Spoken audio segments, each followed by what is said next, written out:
Aller manifester en France, c'est un droit. Mais que se passe-t-il si les choses tournent mal et qu'on se fait arrêter? C'est la question que se sont posés des magistrats et ils y répondent dans un document qui s'appelle « Le guide du manifestant arrêté ». Aujourd'hui, on va décortiquer ensemble ce guide pour y voir plus clair. La première chose que le guide met sur la table, c'est un point. Mais alors, un point essentiel.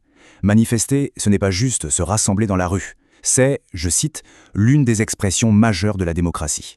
C'est donc un droit fondamental. Et c'est justement pour aider à protéger l'exercice de ce droit que ce guide a été pensé. Mais alors, pourquoi est-ce que des magistrats se sont sentis obligés de publier un tel guide? Eh bien, selon eux, c'est une réaction. Ils ont constaté une pression juridique et policière qui est de plus en plus forte sur les mouvements sociaux. Ce guide, il est donc né d'un besoin de rééquilibrer un peu les choses.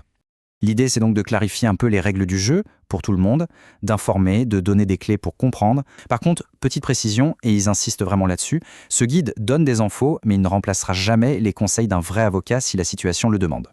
Bon, entrons dans le vif du sujet. Concrètement, comment ça se passe sur le terrain? En général, le tout premier contact, l'interaction la plus courante avec les forces de l'ordre, c'est le contrôle d'identité. Alors, en théorie, la police ne peut pas contrôler n'importe qui, n'importe quand. Il faut des raisons.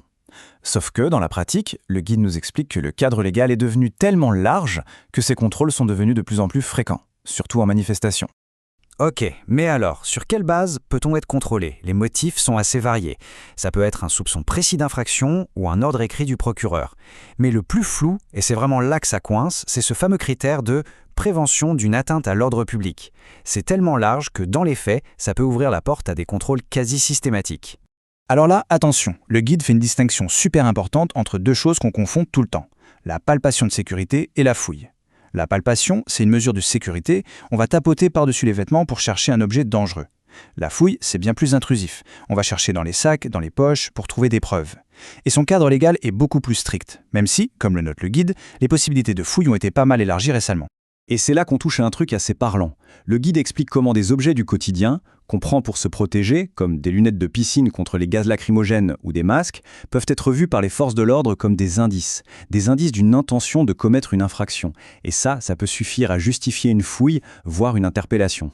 Ok, imaginons que la situation escalade. L'étape d'après, c'est l'arrestation et le placement en garde à vue.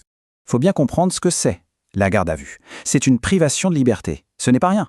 C'est une mesure forte, décidée par un officier de police judiciaire, qui ne peut être prise que s'il y a des soupçons sérieux qu'un délit ou un crime puni par de la prison a été commis. En règle générale, une garde à vue, ça dure 24 heures. Mais attention, le détail qui est absolument crucial, le chrono ne démarre pas à l'arrivée au commissariat. Non, il démarre dès l'instant de l'interpellation dans la rue. Chaque minute est donc comptée. Et ces 24 heures, elles peuvent être prolongées. Le procureur peut décider de rajouter 24 heures de plus. Ça porte donc la durée maximale totale, pour la plupart des infractions, à 48 heures. Dès le début de la garde à vue, des droits fondamentaux s'activent. Ce sont des garanties qui sont essentielles. Le droit de faire prévenir un proche, de voir un médecin, de s'entretenir avec un avocat. Et un droit primordial, celui de garder le silence. Ce ne sont pas des faveurs, ce sont des droits qui doivent être notifiés. Et là-dessus, le guide est très clair. Il insiste sur l'importance de l'avocat. Leur conseil, c'est demandez-en un et ne lâchez pas l'affaire. Parce que d'après le guide, les enquêteurs pourraient essayer de dissuader la personne en disant que ça va rallonger la procédure, par exemple. Il faut exiger sa présence. Bon, après une arrestation, il peut y avoir des poursuites. Et le guide passe en revue les chefs d'accusation les plus fréquents qu'on peut retrouver dans le contexte d'une manifestation. Alors, on a quoi de typique? Premièrement, la rébellion. En gros, c'est le fait de se débattre physiquement lors de son arrestation. Ensuite, l'outrage, qui peut être une insulte ou un geste déplacé envers un agent. Et enfin, le délit de participation à un attroupement, qui consiste à rester sur place après que la police a clairement ordonné à tout le monde de se disperser.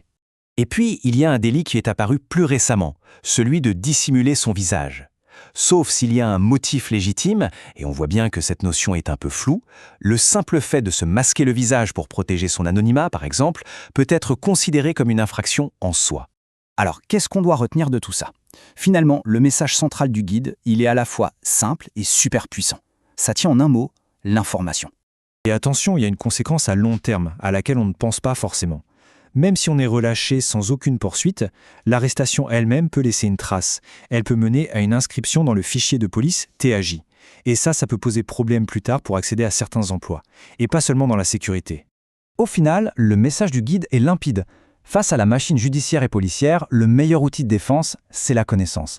Savoir comment la procédure fonctionne, connaître ses droits, ce n'est pas un détail, c'est ce qui permet de s'assurer qu'ils seront bien respectés. Et tout ça, au fond, nous amène à une question centrale, une question d'équilibre. Où est-ce qu'on place le curseur entre la nécessité de maintenir l'ordre public et la protection d'un droit démocratique qui est tout aussi fondamental, celui d'exprimer son désaccord? C'est une réflexion qui, bien sûr, reste totalement ouverte.